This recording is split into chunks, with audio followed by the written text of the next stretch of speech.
Today, I'm going to be joining the dark side, Team Cashback. You know the dark side.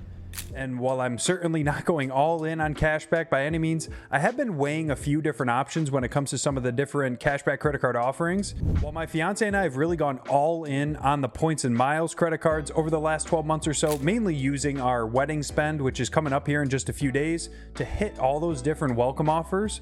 When we finally actually redeemed just over 2 million points for our honeymoon, which was our ultimate goal, even getting into this credit card game, I've started to think through and just kind of came to the realization that we're not going to have such high spend year over year. And we're certainly not going to be applying for credit cards at the velocity that we have been over the last 12 months or so. So I really want to start to set myself up with sort of an end game setup that's always going to be in my wallet as I really start to think through which cards I'm going to be canceling here as their renewal dates are coming up over the next several months. So I posted this poll on my channel just about a month ago, sort of just starting to weigh my options on which route would be best to go when it came to my first cashback credit card. And while I appreciate the 55 votes that I got, there wasn't really anything that stood out in terms of a winner. There was no clear cut.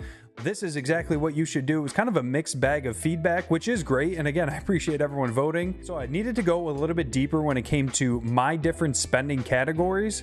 And I started to look at just a broader spectrum of all the different cashback credit cards. However, the ones that I posted in the poll seemed to be the best options for me based on where I was spending the most in some very specific categories. When it comes to the DiscoverIt card, this was sort of the front runner in the back of my mind for a while for which cashback credit card that I wanted to apply for first, considering that it has those quarterly rotating categories earning 5%, but also for first year applicants, this does double the amount of cashback that you earn in that first calendar year of holding the card. So if I was able to fully take advantage of each quarterly category all the way up to the maximum of $1,500, that would only net me about $600 worth of cash back. And I wouldn't have realized this unless I started to really think through my roadmap ahead of time, looking ahead to 2026 and what exactly I wanted to do with all the cards that I currently have, but also which cards I wanted to apply for in the future. I currently hold the Chase Sapphire Preferred, which doesn't really have a use case for me right now. My fiance has the CSP as well. So I actually originally planned on canceling, but considering that I could just product change that to a Chase Freedom card, I would then have a 5% quarterly earning card. And going through all the categories over the past couple of years for both the Freedom cards and also the DiscoverIt, I know for a fact that I can't always maximize and hit that cap of $1,500 each and every quarter. And because I am at Chase 524, I will not be earning really any ultimate rewards points over the next year from welcome offers specifically. I've got a good strategy built out to where I really put a lot of spend on both my Chase Ink Preferred whenever we travel, but also I'm starting to use my Chase Freedom Unlimited as my true dedicated catch-all card just to make sure that we're consistently earning those UR points. So while I'm not getting that first year cashback match like I could get on the DiscoverIt card, I will be earning that 5% on the Chase Freedom card if I am able to take advantage of those categories. And then as long as I redeem those UR points for the Points Guys valuation of 2.0 cents per point, I will essentially be earning the same amount that I would with the DiscoverIt cashback card. The next option that I started to weigh was the Robinhood Gold card. Now, I had been on the wait list for this damn card for literally like a year and a half. So I'd finally gotten an email that I was eligible to apply for this card, and I originally was pretty excited. But in the very small print within that email that I received, it said I only had 30 days to apply for the card. So they were essentially giving me no time. And I had assumed in the back of my mind that, oh my, I better apply for this card before the offer is gone. Spoiler alert, I did not end up applying for the Robinhood Gold card, and I'll tell you why in a second. And I ended up getting an email just a few days later after that 30-day period ended that I'm still eligible to go out and apply. So it's just a marketing tactic from Robinhood. And if you get the same thing, you can more than likely expect that right after that 30-day period ends, you'll still be eligible to go out and apply for the card. So don't fall for it. When it comes to the Robinhood Gold card, again, I think this is a great credit card.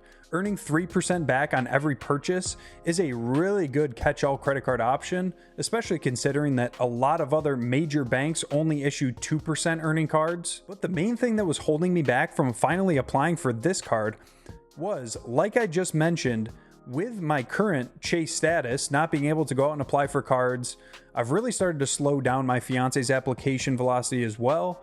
So we don't have a strong, consistent way of earning those UR points unless we're traveling and earning 3x back on our Chase Ink Preferred.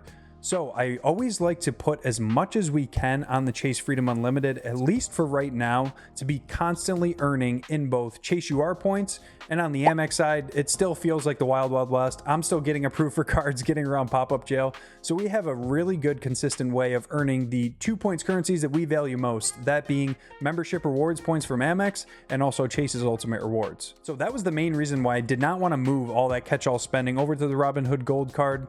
I like the current setup that we have right now. It feels like we're constantly earning in those 2 points currencies that I just mentioned. And it wasn't until I did a bit of a deeper dive on the Wells Fargo Attune card when I realized that this was going to be an even better option, providing me enough value in some very specific categories where I actually do spend quite a bit in. And one category that I knew we could really take advantage of with our final wedding payment. This card from Wells Fargo, in my opinion, is one of, if not their most powerful credit cards. Given my current spending habits and the categories in which I do so, this, like all the other cards that I mentioned, is another no annual fee credit card with a $100 sign-up bonus after $500 in the first 3 months. But it wasn't until I dug a little bit deeper into these spending categories and where exactly this card can earn 4% that is almost like a light bulb went off in the back of my head. And compared to the Robinhood Gold card, it earns that extra 1% cash back, which in some of these categories is going to pay off. The first category that jumped out to me right away where I knew we could take advantage of this 4% back was in the self-care.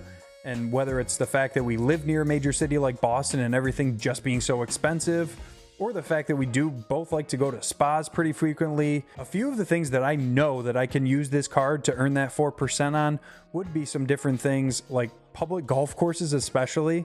Like I said, everything near a major city is so expensive. You guys would not believe how much money I've spent on playing golf this summer. I like to stay pretty active, and it's definitely an addiction at this point, and I'm not afraid to admit it.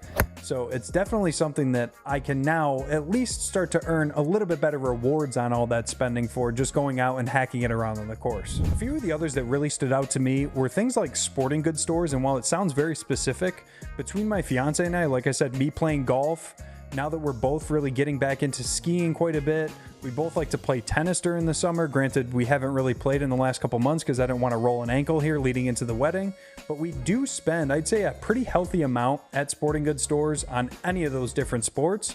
So that's another thing that we could immediately move over to this card as well. Sports and entertainment tickets is another great one. Again, us living near the city of Boston, and I want this on record, I don't root for any Boston teams. Go Yankees, go Sabres, go Bills. But we do still like to go to some games every now and then, or maybe a concert or two a year. So being able to move that spending over to this card would be great. And there's also here streaming music, movies, and books. So right now, like I said, she currently has the Chase Sapphire Preferred, where really its only use case is earning 3% back on streaming.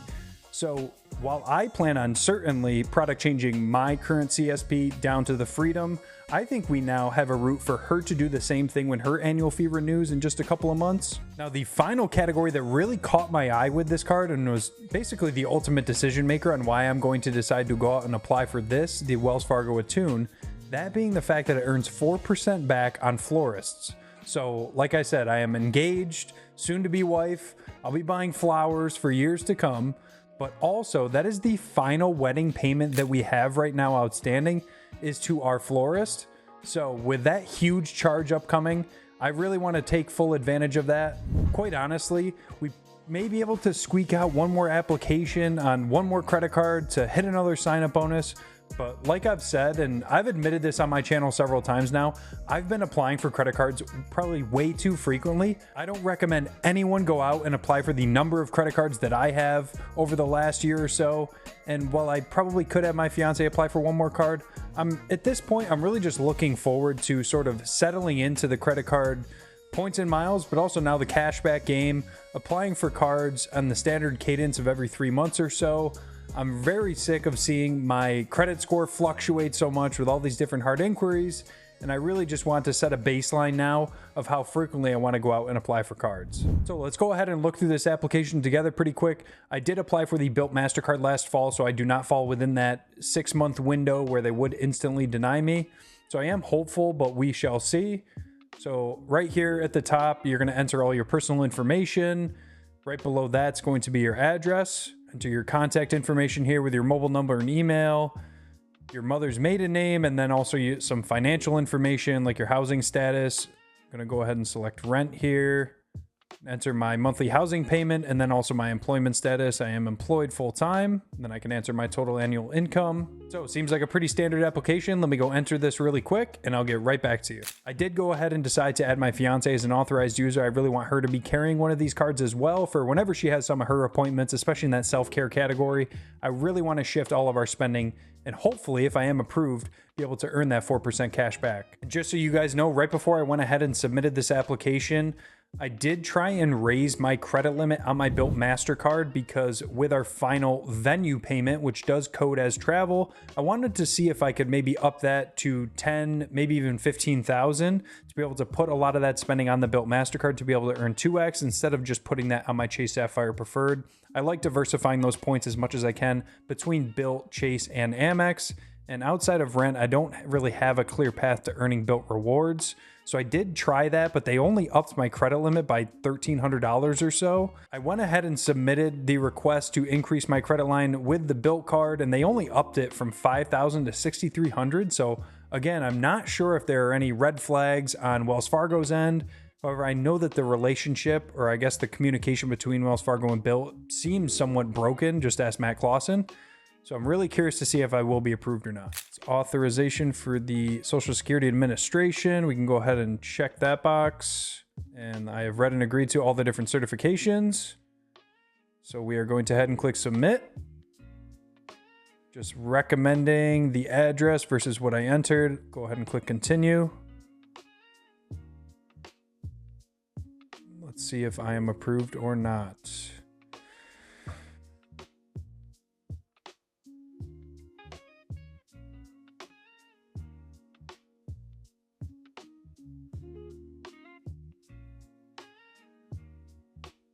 So let's go ahead and confirm my mobile number here.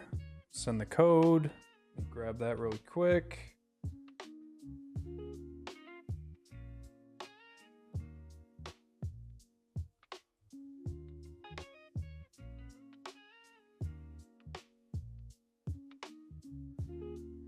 Please wait. I'm waiting. I am waiting.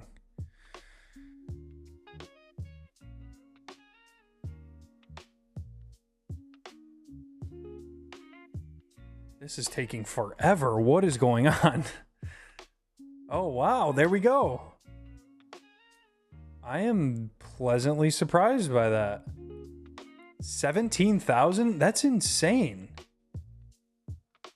Like I said, knowing that I really couldn't get more than $1,300 on my Bilt MasterCard's credit limit for them to approve me for this card, but also give me a $17,000 credit line. Clearly there's some wires crossed between Wells Fargo and Bilt because this does not add up. But nevertheless, I'm very happy to be approved for this card. I already laid out my plans to you guys on which categories I plan on using with this card. So very good news. Very excited to now be in the cashback side of this credit card game. I think what I'm most excited for is to just continue diversifying across multiple points currencies. Like I said, we prefer Chase and Amex over everything else. I love my Bilt points as well, but outside of that, I don't really see a need based on the different transfer partners with other lenders like Capital One or Citi. So outside of the three main currencies that we prefer, there was no other real route to go other than diversifying into cash back, where again, I really look forward to taking that cash back and either investing, putting it into high yield savings accounts, and just continuing to build our cash back strategy. So I will certainly not be just going full in on cash back. However, maybe if I see the benefit of going cash back in some of the categories that I laid out in this video with the Attune card can really pay off for me in a bunch of different ways, then maybe I lean into it a bit further. However, at least for now, we do have some travel plans even after our honeymoon. Like we definitely want to go to Italy. We want to explore Europe into the future. So I will have a need for more points and miles. I just don't know which currencies I exactly need for that with which transfer partners as of right now. So let me know your thoughts in the comments down below on this whole team cashback versus team points and miles or team travel. I think that there's definitely room in this space, and I would strongly recommend a lot of people out there, if you are deep into this credit card game, start to get more of this hybrid approach, because based on some of the numbers where I've been spending, the amount of cash back that I should earn from this Wells Fargo Attune card alone, I think I may end up finding that there's more and more opportunity for me to continuing adding these cashback cards. No matter which team that you're on, no matter how strongly you feel about one side or the other, I just hope that you guys enjoyed this video. Hopefully it makes sense to you why I decided to go the cashback route, and I definitely look forward to sharing with you guys all the value that I'm able to get by taking this approach now to the credit card game. And real quick, if you guys can't tell, I am rocking my brand new merch, which is on my website, thejordanrulesforcredit.com. If you guys want to check out this tee, and I've got a bunch of different designs on there, all different products.